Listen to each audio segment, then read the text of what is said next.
I would like to take the opportunity to thank everyone. I'm very happy to be here in Trinidad. It's my first time here. So far, so good. We've liked very much what we've seen. We find the people very nice, entertaining. I gotta say, our taxi driver last night made us laugh the whole way to the hotel. So, a little bit about my background. I grew up in Haiti, in Port-au-Prince, moved to Miami for high school. I went to the university 1 year in New Orleans at Tulane, and then transferred to University of Miami. In 1983, after I graduated, I decided to go back to Haiti and started working for a dairy farm. We had a dairy plantation where we made fresh milk, evaporated milk, flavored milk drinks, juices, etc., etc. I worked there for about 17 years until 1996, when the policies implemented by our new Minister of Finance was to take part in the American plan, which was basically to reduce tariffs on a lot of imported food products, agricultural products, steel, etc., and with the idea that Haiti was supposed to focus more on the garment business, which would basically employ a lot of people because we needed that. So we could not basically deal with import duties whereby products were coming in from Europe and from the United States and Canada at 0% duties. It would be very difficult for a company that was making 30, 40,000 cases to to compete against a company that's making 50, 100,000 cases a day. So eventually I shut down that company and moved to Dadeski Import-Export, where I've been at for the past 17 years right now.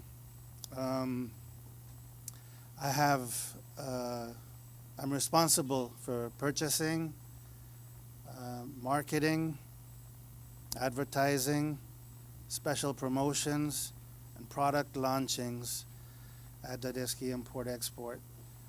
I'm going to start by showing some of the data that we have and gradually get into the micromanaging so that you can have an idea basically of the best channels to promote your products, basically what importers are looking at, the support that importers are looking at with their partners, the people that they'd be partnering with to import some of the products into Haiti. It is important to understand that there's a very close link between the United States and Haiti. There are probably between 700 to 900,000 Haitians living in the United States of America, going back and forth between Haiti and the U.S. So you have a lot of brand recognition, U.S. products in Haiti.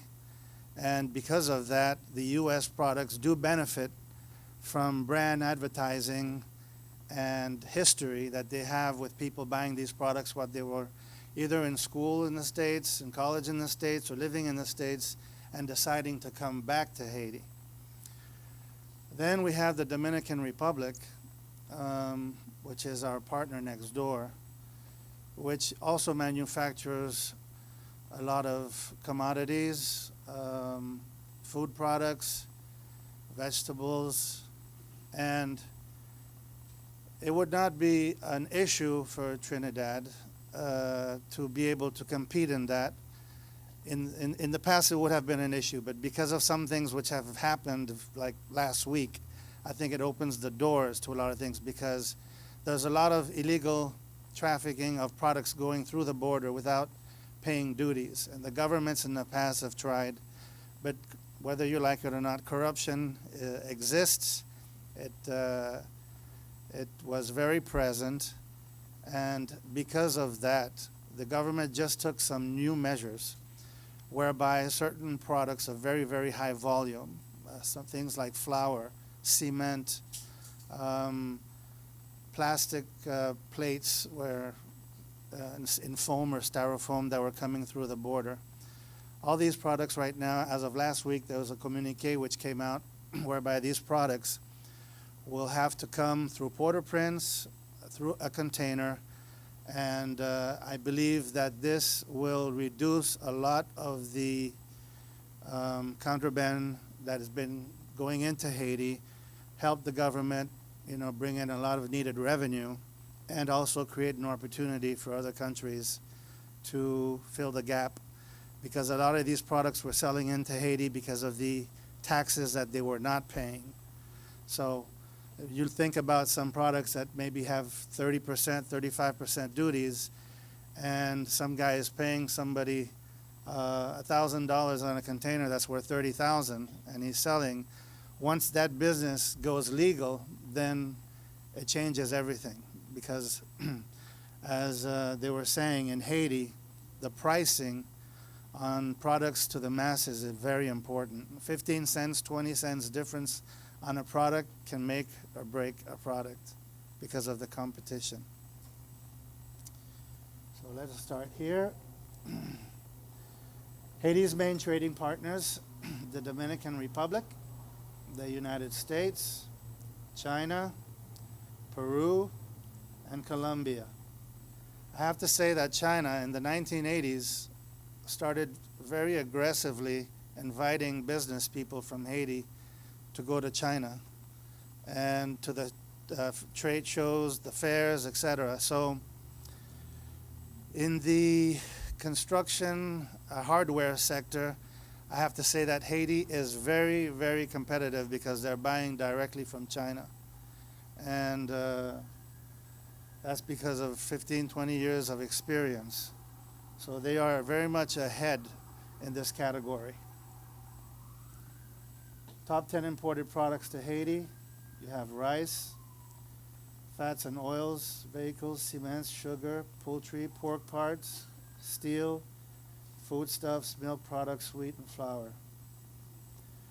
Where you see poultry and pork parts, you have some of the frozen poultry that goes to the supermarkets and the Star Marts, etc. But a big majority of them are sold right on the street.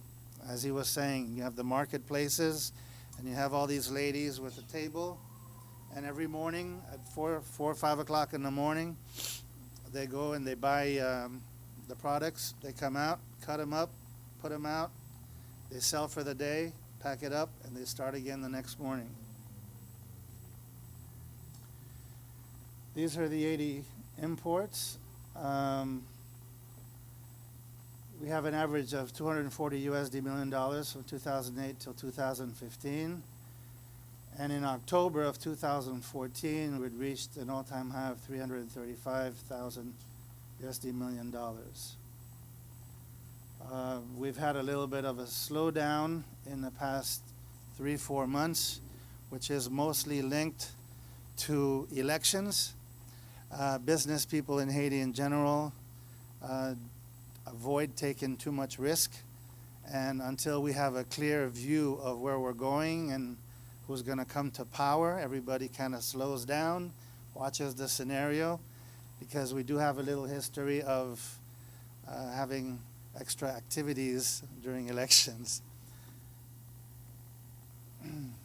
Effects of contraband in Haiti: unfair competition, lower pricing as a result of contraband people not paying import customs duties and taxes, not paying corporate or individual income taxes as they bypass the formal tax system, and the contraband operators have excess cash to corrupt government officials. Somebody that is doing contraband, I know some of these people, and they kind of sometimes like to tell me what they're doing because they kind of feel proud, like smart, but they'll bring in some product, pay X amount per container, and they generally go out and offer to the less proficient or the middle level supermarkets and what you call wholesalers, which are in the mass market areas, because there's less control applied on these people. The big supermarkets, which you showed on your, that Vincent showed on his presentation, will only buy from people that have a patent, that are known, and that are in the circuit. They will not buy from counterbanners. However, there is a very wide open field for that in the mass markets where you see a lot of the people selling on the streets. The legal corporate entities lose sales due to this illegal competition, and the government loses much needed revenues. Brand representation is threatened and not fully enforceable, because somebody can take a while to represent a brand. If you have Pampers, or in my case, Johnny Walker, black label, gold label, green label, and then I have some supermarkets calling me up saying that they're offering the product at a significant discount. And basically, my recourse is to see how I can compensate, and if I cannot compensate, is to immediately advise customs, advise the Diageo in the United States to see where this product is coming from, to try to slow it down or stop it. And we have been successful in doing that, but it's a persistent job. Haiti government measures to remedy the effects of counterban. Communique from the Ministry of Economy and Finances was issued September 15th, 2015, notifying that specific products from the Dominican Republic must be shipped to Haiti by ocean or air freight through the international ports of Port-au-Prince or Cape Haitian. So no more border. These are some of the products that are no longer allowed to go through the border. You have farine, which is wheat, flour, cement, oil, soap, detergents, foam packaging, water, paint, butter, Monteg, which is oil lard, metal for construction, pasta, metal, PVC piping, juices in powder form, soda, beer, snack like Chico, cornmeal, mattresses, heavy equipment, utensils, and biscuits. Gradual devaluation of the gourd. You know that in 2010 earthquake in Haiti, there was a lot of funds which was donated to Haiti by worldwide governments, ONGs, etc. And we have the present government came into power 4 years ago, made a lot of infrastructural investments, a lot more than in the past. And at the same time, we've had now a very strong decrease in the funds that have been sent to Haiti. Look at the donations received by Haiti from 2009 to 2015. So that shows you that it's been on a downtrend, and Haiti needs to be making efforts for more serious fiscal policies to increase the plate of taxes. Here's the evolution of the balance of payments. It's been going down negative because of the increase in Haiti.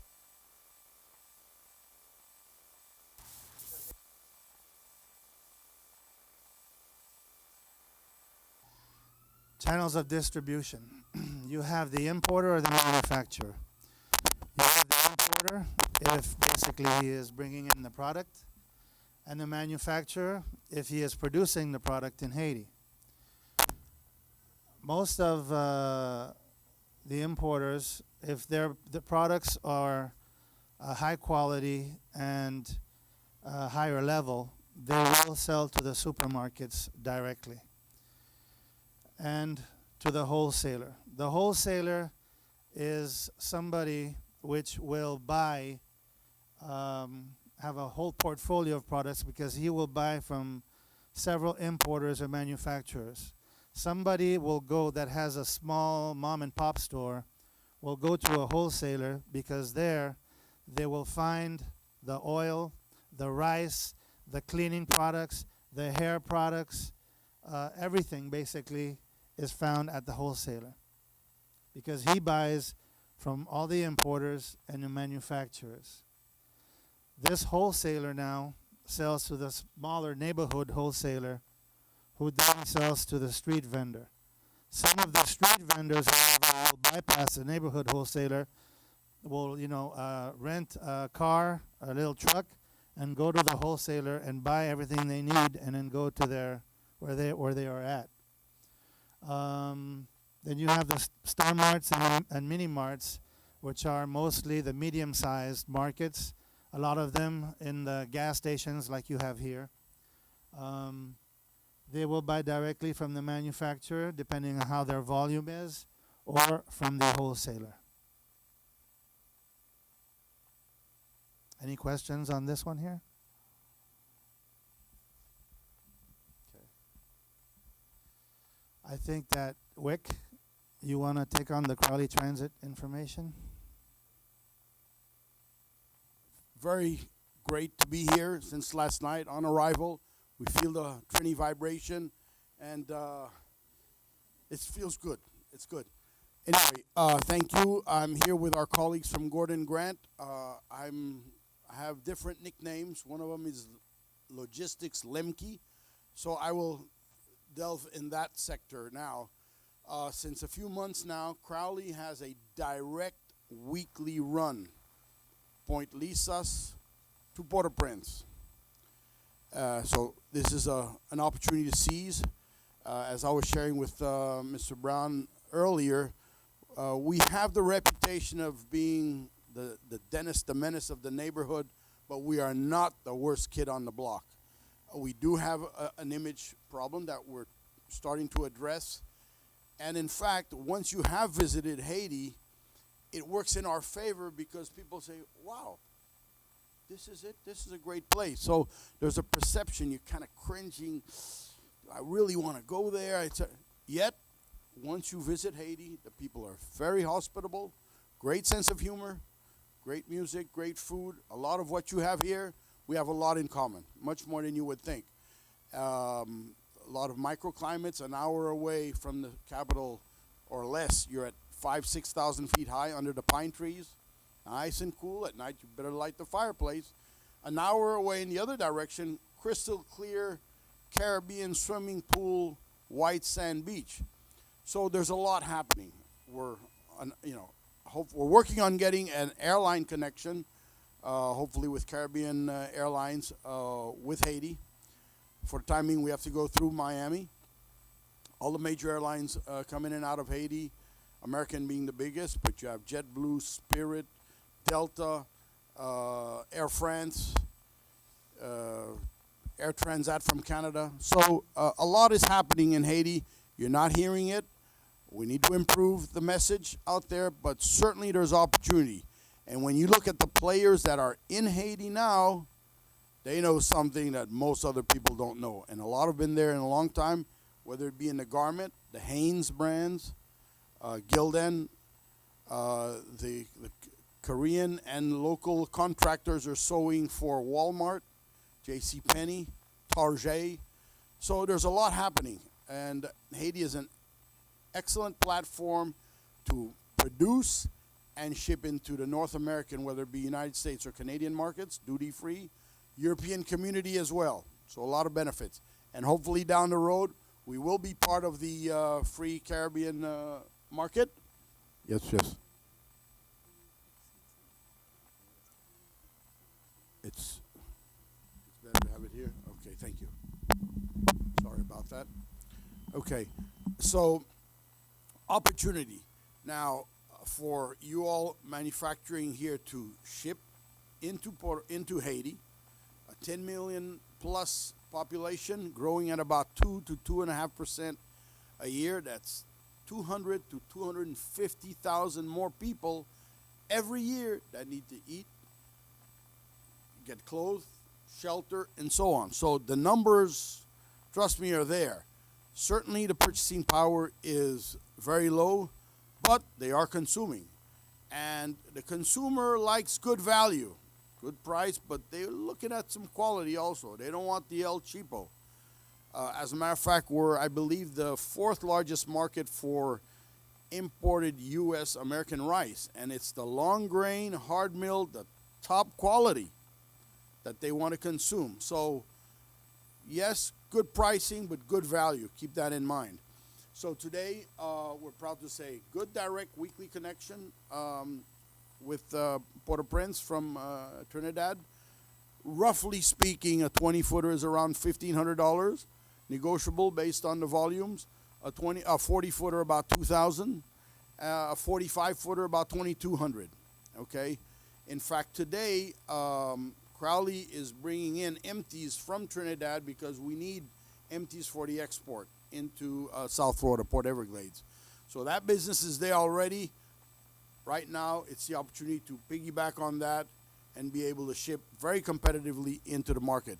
I know you're competitive into Central America, the Dominican Republic markets, and other CARICOM markets. So there's no reason that you cannot compete in the Haiti market. As Mr. Tedeschi mentioned a while ago, there's the difficulties on the border with the Dominican Republic. And more importers are looking for alternate sources of supply. And Trinidad is very well positioned, I think, to start shipping into Haiti. There's also an opportunity for you eventually to set up a small manufacturing capacity that can grow, because it's a big market. The manufacturing industry is relatively young and new, but that is the direction that the country is going in, to create more wealth, more locally manufactured products. With the devaluation of the gourd, it's making, of course, over time, imported products increasingly expensive.